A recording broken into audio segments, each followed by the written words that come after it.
from 24-Hour News 8. This is an ArtPrize Finale Week special. Why These Finalists? Live from the ArtPrize Hub in downtown Grand Rapids. It is ArtPrize Finale Week on Wood TV 8, and tonight we will be dissecting the artists in competition for hundreds of thousands of dollars. Hi, everybody. I'm Brian Sterling. And I'm Susan Shaw. We are about to do what rarely happens in this nation. We're about to talk about art for a full hour on network TV. This is part two. Last night, our panel of experts brutally honest at times, and we expect that again tonight as they weigh in on what they like and what they don't like at ArtPrize. Tonight, we will focus on the finalists for both the jurors and the public in the two-dimensional and installation categories. Last night, we discussed the 3D and time-based categories. If you missed it, you can watch the entire broadcast on woodtv.com. With that, let's welcome our panel tonight. Moving left to right, Nicole Carruth, digital content editor for Art21 in New York City. Mia Lopez, curatorial fellow at the Walker Art Center in Minneapolis. And back on our panel for a second night, Patty Johnson, founding editor of Art F City, a publication out of New York City. And moderating our discussion tonight will be Kevin Beist. He's the director of exhibitions for ArtPrize. Kevin? All right. Are we ready to get started? Are you guys going to intro the 2D? We do. We will want to talk about the finalists, and we want to talk about two-dimensional, the category there. Here is who the jurors picked. The Haircraft Project by Sonya Clark. Soldier by Suzanne Opton. Artistic Witness of Chelsea Manning's Court Martial by Debra Van Poolen. Unchain the Neighborhood by Heartside Arts Collective. And 24 Circles and Diamonds by Zach Morey. And here is who the public likes in the 2D category. Autumn's Passage by Fritz Hondenwanger. Gabriella by Armin Mersman. Into the Autumn Woods by Sandra Bryant. Outcry by Gretchen Lauer, and Perspective by Mark Middleton. We want to start tonight by discussing Artistic Witness of Chelsea Manning's Court Martial. This is one of the jurors' favorites. This is a series of drawings by Debra Van Poolen, an artist from Wayland. They're on display at Fountain Street Church. This is Soldier. Oh, no, we're going to talk about this one. That one. Yeah. So, just a couple of housekeeping notes. We're going to be jumping back and forth between the jurors' picks and the public vote picks. On a few of these, we're going to start the conversation with some reference images from art history or popular culture, just to give a bit of context and kind of color the conversation in that way. So this is a small series of drawings. It's at Fountain Street Church. The artist, traveled to the court-martial trial of Chelsea Manning. Chelsea Manning, of course, was once named Bradley Manning and was the individual responsible for releasing a lot of documents to WikiLeaks. As kind of a reference from the past for this, we've got an image of The Last Moments of John Brown by Thomas Hovenden, which is a painting from the 1880s.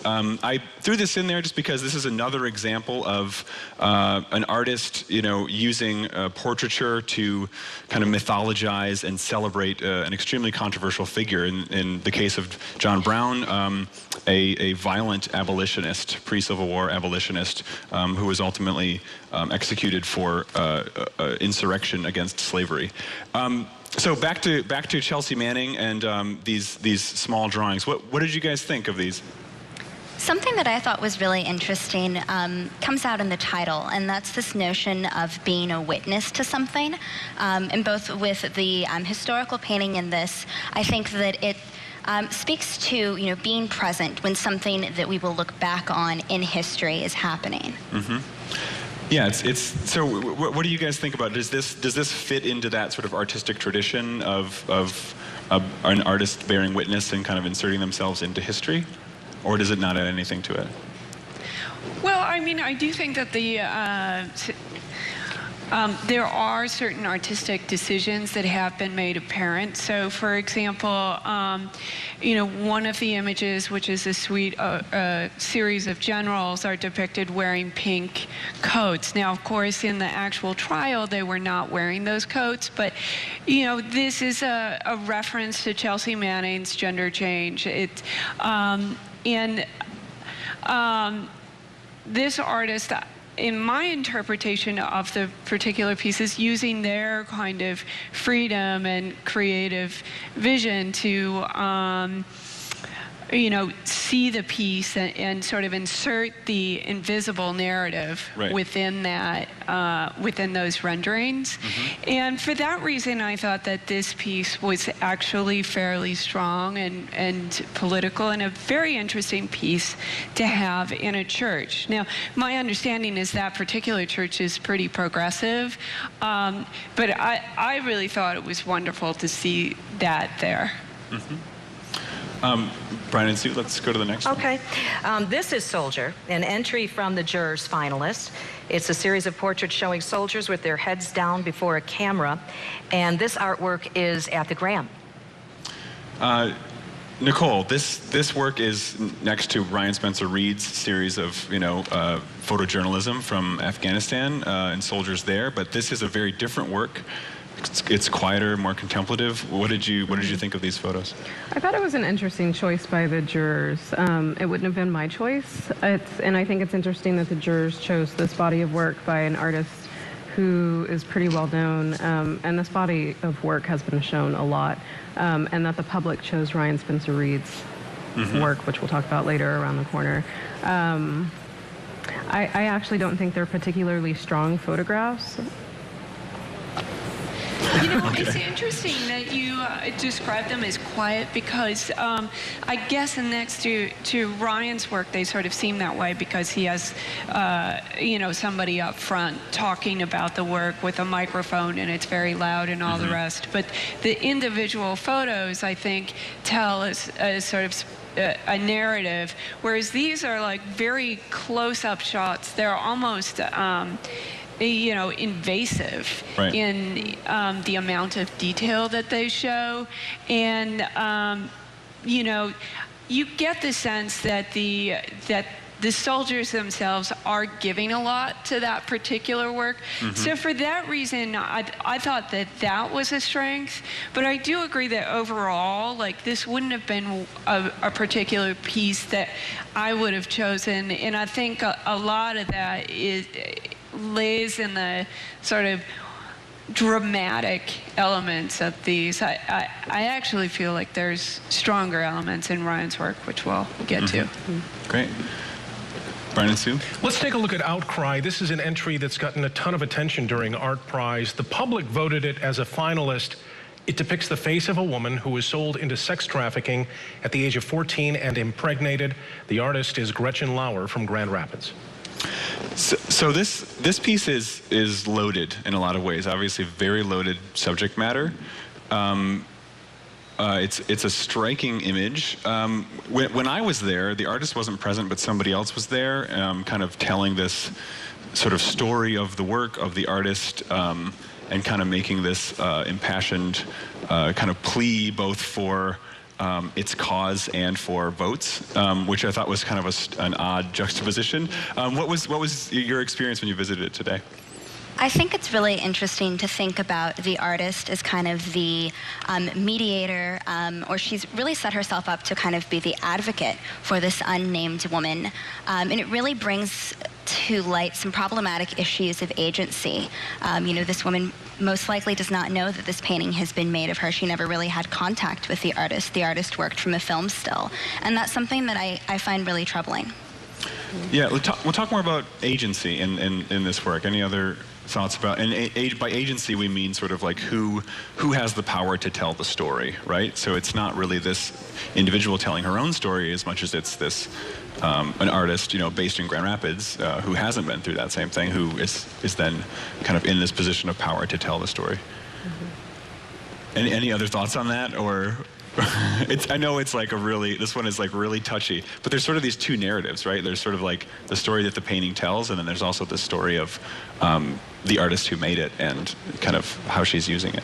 Well, I mean, I think to be clear, the narrative itself, is something we don't want to see people trafficked for sex. We don't, she was impregnated by one of her clients, and that was not a great outcome. So the story itself, I think, is important to be told. I think the question is really, you know, and you get to it, like, who is telling that story and for what purpose? Because in the end, what you're doing is you're telling this story and it's punctuated by, now vote for me. So there's an element of exploitation. Now, this particular artist is, you know, young. I think she probably is not aware of some of those issues, and so that's maybe one of the things that this particular panel can bring up. But I think that my hope is that I would not see another picture like this. Right.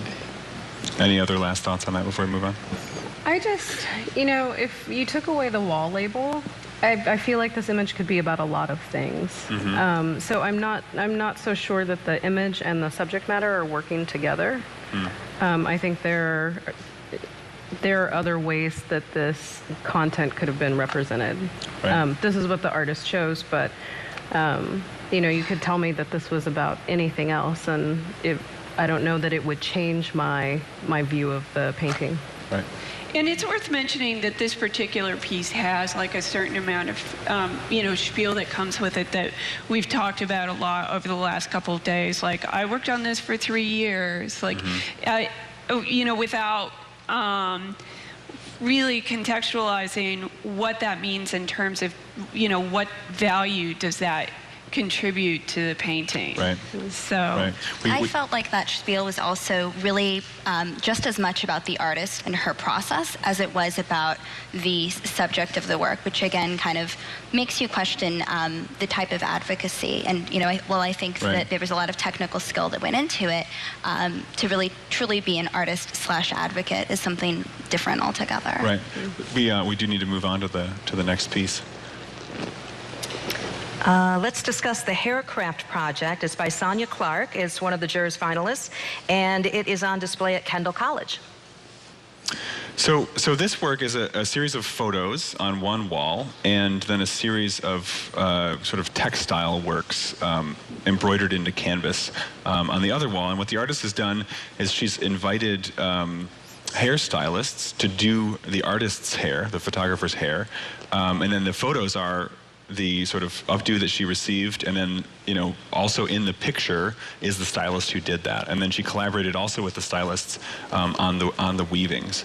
Any first reactions, first reads to how this is working in that space? And they're installed opposite one another in a hallway. I mean, I think this is another good example of why this work, you know, why is this a finalist? Because, you know, I mean, on a sort of basic level, there's not that much to say about the work, and it feels a little formulaic in the way that it sort of plays out. Like, there's a formula to making it, and, you know, within that formula, you wonder whether there's any, whether there was ever any surprises or something learned through the process, and you don't get that sense. What does happen is you end up with canvases on one side that are very localized in terms of composition. They all end up looking, you know, it's like a ball in the center. Right. And then on the other side, you have these hair studies that are where the sort of dominant quality is both the hair study itself and you know, what color background she uses. So then it ends up looking like a color study. Right. So those things, I think, don't work well for that series. Anybody? Either of you disagree? Agree? I agree. I actually think it would have been stronger if we'd had one or the other. I actually think the embroidered pieces are quite beautiful, and if it had been left at that, it would have been a much stronger piece. There's also the issue of how these fit into the idea of money, that this exhibition is about money, and I think it's a real stretch to put these objects in that show. Right, because some of the other works in the show deal very directly with ideas of money, and this one is a little less clear. We do need to move on to the next one. Let's discuss Into the Autumn Woods by Sandra Bryant. This is a large glass mosaic mural that's been surrounded by crowds out at DeVos Place all throughout ArtPrize. The public voted it as a finalist. Sandra's been to ArtPrize before. She placed 9th in 2012. So yeah, this is a large glass mosaic. A large glass mosaic. It's at DeVos Place. If that's ringing a bell, it may be because in 2011 there was a large glass mosaic also at DeVos Place, Crucifixion by Maya Tavanati. There's an image of it there. Mosaics do really well in the public vote. It's like we've been doing this enough years now, and I've seen enough of them. To know that the public really loves that sort of one out of many thing that you get with a mosaic. Reactions to this one, how is it functioning? Is it bringing anything new to that medium? No, I think we've seen better mosaics at ArtPrize. Yeah. And I was really drawn to the presentation. There's, there's felt along the edges. It doesn't go all the way to the top. There's this table skirt that's trying to cover up some wooden armature or something that's supporting the piece. And it's just, it's really poorly installed. Yeah. I mean, the artist, I did spend some time speaking with the artist. I think she is not entirely pleased with that aspect of the presentation as well, which I think is good to know that the artist has an awareness that there are some issues. But I do think that the larger issue is that this is, while it does have moments of virtuosity in terms of how the mosaic is handled, most specifically in the clouds where the swirling is handled really well, you end up with like, a deer that also looks like a wiener dog because it's so long. So. Right. Maya, any reactions to this mosaic? I was just unfortunately not very interested in this work. I kept looking at it, trying to find something, that I could really, that just resonated with me. It was pretty. There's obviously a lot of technical skill, but it wasn't something that I was really excited about. Brian, Sue? Okay. Next is a piece by an ArtPrize favorite, Fritz Honderwanger, and it's called Autumn's Passage. And you can see it at the Amway Grand. Fritz has been to ArtPrize several times. He finished in 3rd place in 2012. Autumn again. Here we are with more fall-themed artwork. I don't know if there's never any spring landscapes in ArtPrize. It must just be like just the chill in the air. So just as a quick comparison, I pulled an image of Asher Durand. Famous Hudson River School painter from the 19th century, and Fritz seems to be like looking at some of those guys, as well as like German Romantic painting. But of course, the question with contemporary work like this is, what's happening now? The world has certainly moved on, and paint has moved on technologically, and images have moved on. So, what does a work like this kind of? How does it work in 2014? Well, so a couple thoughts on this. One, just sort of a general thought that sort of responds to this painting, which is not particularly strong. And that's, I don't understand why I'm not seeing stronger painting here, and I think that the museums could work to bring in a little bit more, because we don't see that much in the museums. And I think that the ArtPrize audience is ready for better painting. This particular painting is barely a painting. How do you mean? And I say that because the artist is really not interested in paint. Like, when I talked to him, I asked him about like what he thought was the best area in terms of brushwork, because for me it looked very like overall the handling was very similar. And he said, well, I like the dead wood. So he couldn't identify a place that was handled well in terms of paint handling, but he was very interested in the pots of light. And the pots of light, so his interest is very similar to that of a photographer. That's interesting. And that's why I think it's barely a painting. And that sometimes gets in the way of the actual execution of this painting. So if you look at the center, there's sort of a light emanating out of this, out of this tree stump. So it looks like it's got a light embedded inside it. That's the opposite of what the artist wanted. The artist wanted to show that there was a pool of light that just dropped down into this sort of centerpiece, and that's not what happened. So and at that point, there's like problems with depth representation and all the rest. So this piece is not strong by painting standards. I think we do need to move on, unfortunately. The next entry is Unchain the Neighborhood. This is a collaborative by 15 Grand Rapids Heartside artists. This is a finalist for the Juried Awards. It's on display at the Heartside Gallery and Studio on South Division Avenue. So this is a pretty unique choice. So we have a collaborative of a lot of artists, very small works, not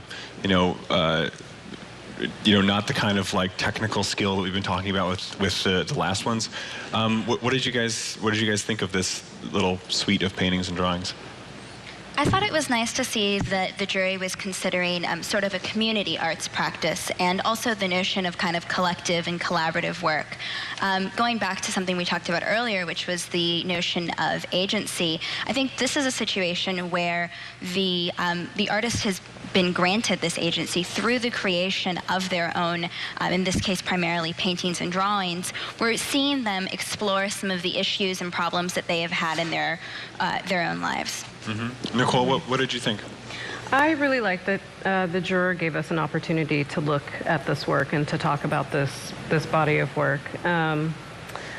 It also feels like, having been to ArtPrize many times, Division Street has always felt like the elephant in the room to me, that here we are talking about this big pot of money, and it's kind of a whole different economy around the corner. Yeah. So I like that this work brings that out, and some of the paintings are quite good. Brian and Sue? Next is Armin Mersman's Gabriella. It is a pencil drawing of a young woman. This was voted as a finalist by the public, and you can see this at the Amway Grand. So this is, following the theme of public vote finalists, very realistic, large, very technical drawing of a young woman. Just as a quick point of reference, an image from Chuck Close, big self-portrait from 1968, is a pretty well-known image in the collection of the Walker. But this obviously Chuck Close is drawing himself in this instance. Armin Mersman is not. He's picked a subject of a young woman. Give me your reactions to that. I know that over lunch we discussed the artist statement a little bit and kind of like how that colored our reading of the work. I thought the piece technically, I thought it was a good piece, and it was when I got to the artist statement that kind of it changed my whole view of the piece. And it starts off talking about how this young girl is the universal young woman. What does that say to everyone who doesn't look like her? Yeah, that's a pretty exclusive statement. Any other thoughts on this one? Yeah, that statement made me angry. I don't think that that's the way to talk about women. And when I was listening to him give his talk, he talked about how he had to clear this picture with his wife, which I thought was just weird because it's a portrait. Yeah. Technically, it is rendered well. But I think there are other factors that I really hope that the ArtPrize public audience considers before they cast their vote. And with that, that's our time for the 2D category. That's right. We're going to take a quick break, and when we come back, we'll be talking about the installation category. That's right. We'll spend some time discussing intersections. That's the only artwork that made both the public and juror lists. We'll be right back.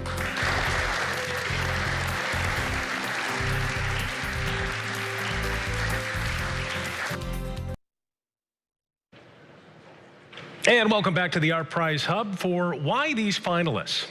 There is still time to vote in ArtPrize 2014. In fact, voting ends Thursday night at 11:59. And then on Friday, the winners will be announced during the ArtPrize Awards. Our live coverage begins at 7 o'clock on Wood TV 8. Then we'll also have a big watch party in Rosa Parks Circle with music, food, and drinks. And that party starts at 5 o'clock. Let's get back to the art now. We want to turn to the installation category. We're talking about entries that are dependent on the location that they are installed. First, the jurors' finalists. Symptomatic Constant by Julie Schenkelberg. God Bless America by Daryl Loster. There's Something Happening Here by Henry Brimmer. Self-Portrait as Bunnies by Alex Podesta. Intersections by Anila Kwayam Aga. And now what do the voters like? The first up is Intersections. This is the only entry that is both on the jurors and the public list that they both agreed on. Also on the public finalist list, despite similarities to reality. This is a work of fiction by Ryan Spencer Reed. Grand River Fish Petroglyph by Kevin Sedaith, and Breathe by Dave McKenzie. A series of handmade Japanese paper cut sculptures by Solo and Kojima. We start the installation category with a favorite of the voters, Solo and Kojima's series of handmade Japanese paper-cut sculptures. And you can see this at the Ford Presidential Museum. So let's turn things back over to the ArtPrize director, Kevin Beist. Thanks. All right, so this series of works, there's 3 of them, animals carved very intricately, each from a single sheet of paper. They're suspended from the ceiling inside of the Ford Museum. Mia, what did you think when you visited this today?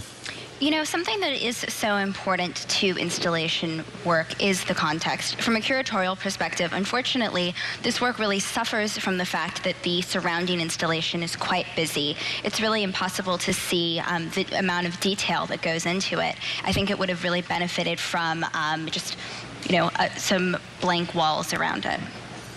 Any other thoughts on that, or maybe theories of why the public is so enraptured with this? I mean, I can't figure it out, to be honest. Like,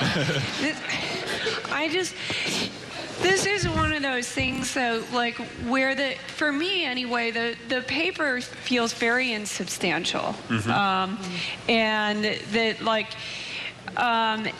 it only barely creates a form, and like there's some intricate work there, but if you look at the history of cut paper works, you see much better examples, even, you know, within recent histories. They, mm-hmm. you know, a contemporary artist like Saul Chernick has done, you know, really great things within and drawing from the Japanese paper cutting tradition. Mm-hmm. And if you go to the Met, there's some truly extraordinary work. Mm-hmm. So this doesn't fall in that category. And as Mia says, it's totally cramped and stuck inside a glass box. Mm-hmm. You know, the Tiger one anyway. So I think all those things, you know, make it a bit of a mystery for me anyway as to why it's doing so well. Mm-hmm. Nicole, any other reactions to it? Well, let's go on to the next one. Now to the entry that has been blowing up Instagram and Facebook feeds across West Michigan for the past 2 weeks. We're talking about Intersections. This was the only entry that was named a finalist by both the jurors and the voters. You can see it at the Gram, and we all want to know what the panel thinks about this one, Kev. Yeah, so interesting. It's like you said, the only point of crossover between the jury and the public. In an interview, the artist said that this was inspired by the Alhambra in Granada, Spain, which is a 9th century Moorish fortress. There we have some images of it, and then also an image of the pattern on the floor of Alhambra, which is very similar to the pattern that's etched into the cube that sits at the center of this room. So yeah, interesting piece. You know, a reference to Moorish history is interesting with the title of Intersections. That region of southern Spain was, you know, a site of Moorish Muslim kingdoms for a long time before being, you know, recaptured by Spanish Catholics. And so there's this kind of blending of holy spaces. And yeah, what were your reactions? Does that reference kind of come out for you, or is it just sort of a pretty place to hang out? From an art historical perspective, I feel like aesthetically those references were completely visible on the surface. But I think that for the general public, perhaps what was most appealing is the fact that you completely become submerged within the installation. You know, the idea of, you know, art being an opportunity for a selfie is probably why it has been so popular, in addition to the fact that it is visually quite arresting. Nicole?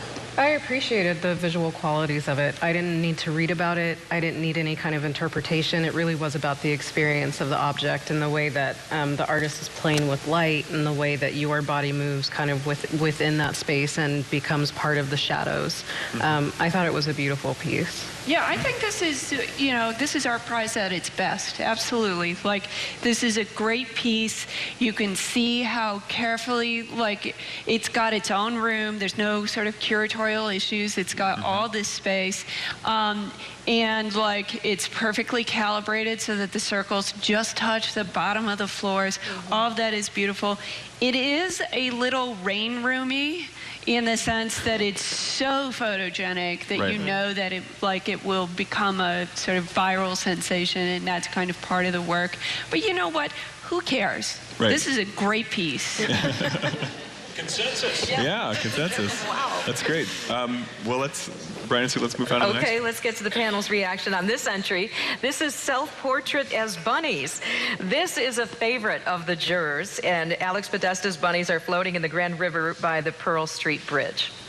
Yeah, so this is an interesting piece. They sit there, they bob back and forth, as the title suggests. It's a double self-portrait, so he's put himself, in a bunny costume, and he's staring at himself. I was reminded of, just as a quick reference image, furry culture. So there's sort of like a kind of this extension of like cosplay where the adults dress as bunnies and foxes and other things. You know, whether or not that's fetishistic is probably depends on who you are, but there's a bit of like, so back to the river, there's a bit of like but there's a bit of creep factor here, right? Like, isn't that part of the, like and I think, I feel like the artist knows that. Do you feel like that's intentional, or is it just like weird? I think it is intentional. There's something kind of about this sort of subversive fantasy element, whether that's fetish play or other types of costuming. I also thought about something much more innocent, which was footed pajamas, and that, you know, this sort of almost like childlike quality of, you know, putting on a costume and what it might suggest about kind of mental state.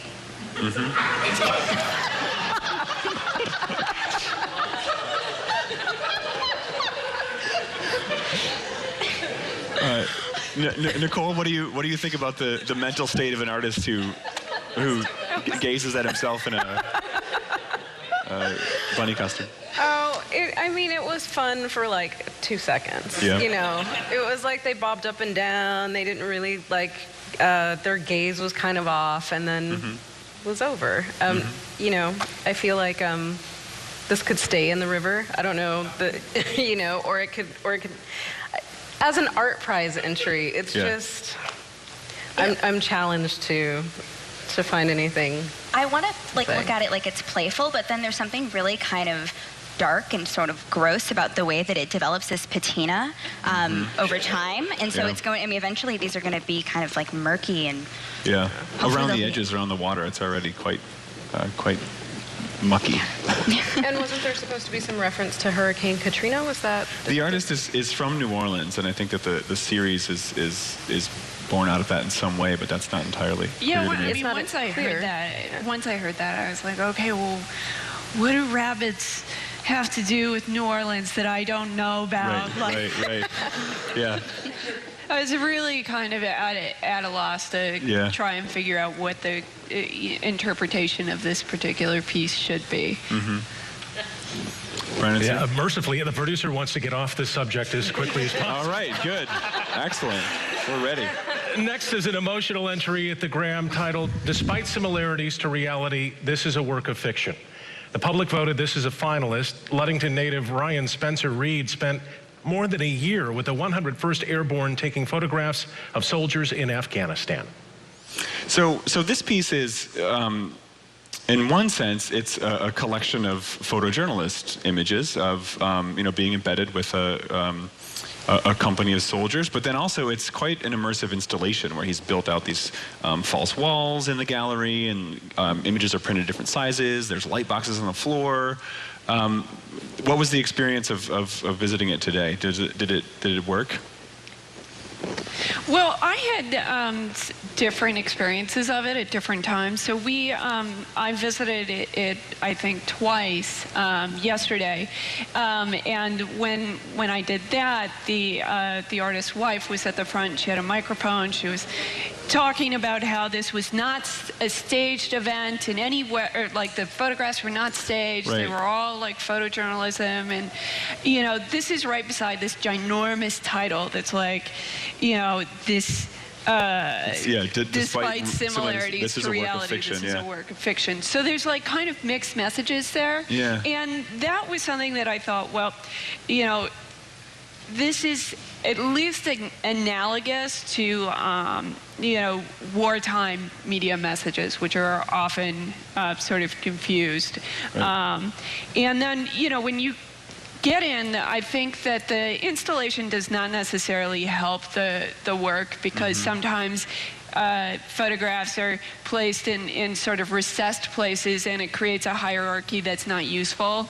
But some of the photos are actually very beautifully done, if a little sanitized. Somebody like Nina Berman has made a huge, like a big career for herself as a portrait artist and a photojournalist, and you see like a much more kind of gritty side of the war, right. And that's the sort of the story that we're being told here, that we're being presented a gritty picture, when right. I feel like it's been cleaned up a little for the public audience. Nicole, you've been here for previous art prizes when Ryan Spencer Reid had other entries. How does this compare? You've got to see his work evolve a bit over time. I was really happy to see his name in the top 5, because in previous years I always felt like he was kind of the underdog. He was someone I was really rooting for. I think he's a really wonderful photographer and a great photojournalist. That said, I do not think this is the strongest presentation of his work. There were, in previous years, it was the Suzanne series, and they were kind of quiet, and you could stand back from them and really kind of meditate and contemplate them. I don't feel like this installation allows you to do that. There's a lot happening, and I actually think it distracts from the photographs themselves, which some of them are really great. Yeah. I think that it could have been edited down to perhaps like half as many images, and that really would have allowed for a little bit more contemplation of the work. It was quite overwhelming to go through. Okay. Brian and Sue? Okay, let's focus now on a jurors finalist, Julie Schenkelberg's Symptomatic Constant. This is on display at Site Lab, and this is her representation of a shipwreck in the Midwest, showing what she calls the American Rust Belt's legacy of abandonment and decay. So this is one of the entries we're talking about tonight in Site Lab, and Site Lab. Typically, they sort of inhabit an unused building space. This year, it's an old hotel, and Schenkelberg showed with them last year in the Old Public Museum. This is the piece that it greets you right when you walk in the lobby. So how did this piece color your experience as you entered Site Lab this year? My immediate impression of the work was that it was quite surreal.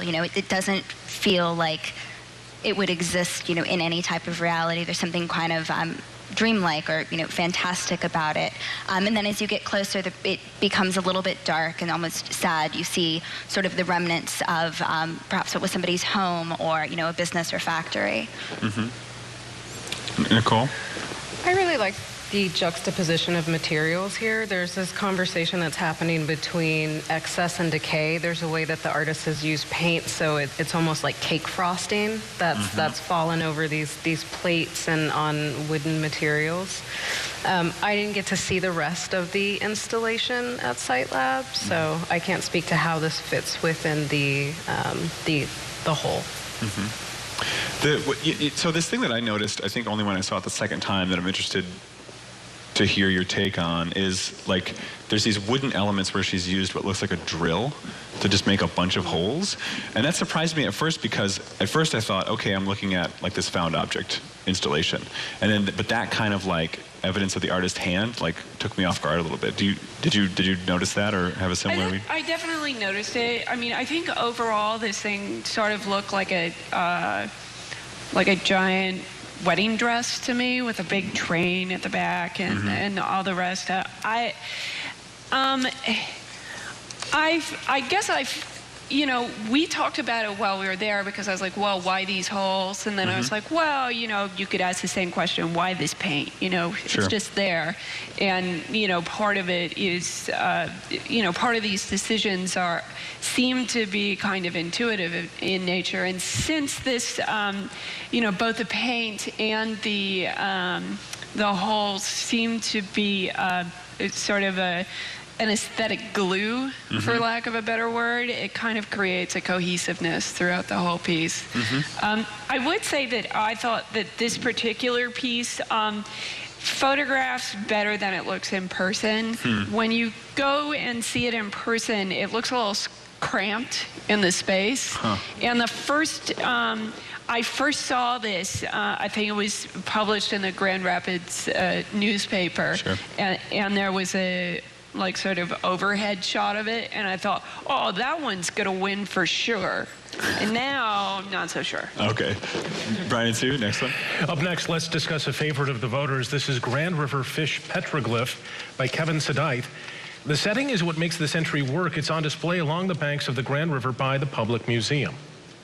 So this is a piece that you know, these fish are etched into these really large stones. I was kind of struck reading an interview with the artist where he said that because they're carved into granite, they'll probably last tens of thousands of years. And then I went to see it, and I noticed that they're painted, and the paint obviously won't last that long. Tell me about going to see the fish today. Why do you have to go and paint the fish? Like, that seemed like the biggest issue, because like they're reasonable etchings or carvings in those stones, and they'll last a long time and whatever, but like he's not a painter. It's very clear, like the paint, he didn't spend a lot of time even doing it. Like you can tell that it's just sort of slapped on there. But then there's this educational element where he's making like pulp paper with ArtPrize and doing pressings with kids and students, and I thought that added a great element to the work, even though I didn't get the sense that he considered that like strictly part of the work. Sure. Nicole, any opinions on the paint? No, and I didn't actually get to visit this piece. Okay. So I'm going to pass it to Mia. Mia. Sure. I think that this is an example of something where less is more. There were, you know, I feel like that's, if I had one piece of advice to give to, you know, artists in general at ArtPrize, would be, you know, to really think about would this work with a little bit more subtlety, and not to be afraid of that. Sometimes, you know, there's something to be said for just being able to see, you know, it takes a lot of skill to carve into granite, and that detail probably would have been more visible without the paint. Brian and Sue. Okay, this next piece can be very shocking at first glance. It's titled, "There's Something Happening Here." Henry Brimmer has cutouts of gunmen installed on top of the UICA, and they're visible from several spots in the downtown area. So this piece was installed a couple weeks before ArtPrize and generated a lot of conversation and media coverage, with people at a first glance getting sort of fooled into thinking that there was a gunman on the roof. And that definitely, like, you know, cultivating that sort of double take seems to be what the artist is trying to do. Nicole, did you think that was successful? Or worthwhile? I mean, it's always interesting to draw the eyes up. I feel like around ArtPrize, that's kind of a rare thing. You know, we went to see the piece, and up close, they're not great sculptures. It's really about this idea of kind of the message that they send. And that seems, I don't know, there's a lot of talk about how much buzz it created, but not a lot of talk about the work itself. This is a great example of how, like, just because there's a lot of talk about an artwork, it doesn't mean that it's good. Because we often hear in the art world, like, oh, people are talking about it, that must mean it's doing something. No, sometimes it's just, you know, it grabs a hold of a particular media narrative. In this case, I think Ferguson was, like, really on the minds of many. And that narrative is very powerful. This particular work is not. So some of the commentary surrounding it was like looking at this question of like, you know, are they sentries or are they snipers? Like, are they there to protect you? Are they there to potentially harm you? Do you feel like it gets at that balance, or is that not what it's doing? I'd say, if anything, that it suggests surveillance. It really doesn't matter if they're, you know, protecting us or shooting us. It's still, you know, that there's this constant presence of somebody there with a gun. And if there was anything about it that resonated with me, it was just sort of that. It's also on the roof of the building where these were installed. There's also this gun sculpture by another artist. And that juxtaposition, actually, I thought was really interesting. Not to hammer this point home, though, but that narrative was pre-existing. Right. You know, like, and I don't think these, like, sort of either-or scenarios are necessarily that complex. Right. Brian and Sue? Up next is an entry that voters named as a finalist. Breathe is made of 2,500 living plants. It's a large installment in the Bob parking lot. The artist says he hopes that it conveys the message that living plants have a place in our constructed world. So just as a quick reference on this one, another really well-known piece of topiary art, Jeff Koons' Split Rocker, installed this summer at Rockefeller Plaza in New York. Obviously quite a bit different, but still employing a technique whereby there's sort of drawings with plants on a structure. What about it? What about Breathe? Did you guys visit this today? And were you breathing when you were there? I don't know. I think that, if anything, it's something that has made, you know, the Jeff Koons rocker popular with people. Well, it was installed this past summer in New York. Was how kind of unexpected to see, you know, a rocking horse made out of plants. This is very expected. You know, plants, breathing, oxygen. It didn't do a lot for me. The plants were pretty. I think they smelled nice. They did smell good. It was one of the only piece I've smelled at ArtPrize. But you know, the thing about Jeff Koons' piece is that it's playful, it's well manicured, and I felt like when we went, the plants had kind of overgrown. You couldn't really make out the text. It felt. Yeah, it just didn't feel like it had been well kept. Another thing I noticed is that, and this kind of speaks to something I've noticed at ArtPrize about interpretation, that everyone has stepped up their interpretation game, and there was, you know, a little, kind of a little display off to the side, like these are the pipes that were used, these are the wall planters that were used, so you got a sense of what went into it and what was behind it. Yeah. I mean, I don't think it was great, but I do think it speaks to people providing people with more information, artists providing people with more information in a different way. Yeah. With that, that's what we have time for with the installation category. Okay, well, we aren't done yet, that's for sure. Make sure and stay with us.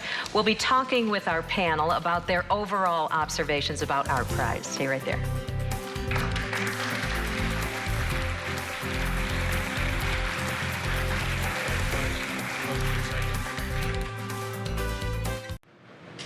Welcome back to the ArtPrize Hub and our special, Why These Finalists? Just a few moments left, and we want to check in with the panel one more time. Yes, we do. We want to go right down the line right now, and we wanted to get your opinion on how you come to the decisions of the critiques that you have. Some of you have had some pretty harsh critiques of the artwork today, and as well as our program yesterday.